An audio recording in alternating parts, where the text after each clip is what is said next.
In this guide, you'll learn how to reboot iPhone in 2 methods. Let's get started.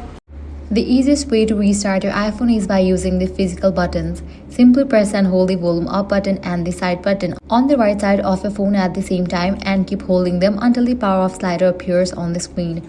Once it shows up, release the buttons and swipe the slider to power off your device. If your buttons are not working or you cannot use them for any reason, don't worry. There is another method. Go to Settings, then navigate to the option General. Now head over to the option Shutdown given at the very bottom.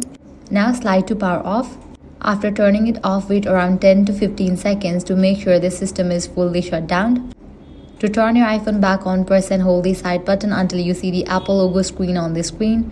If your power button is not working, you can also plug your iPhone to a charger and it will automatically power on by itself. That's it. If this guide helped you out, do not forget to like, share and subscribe.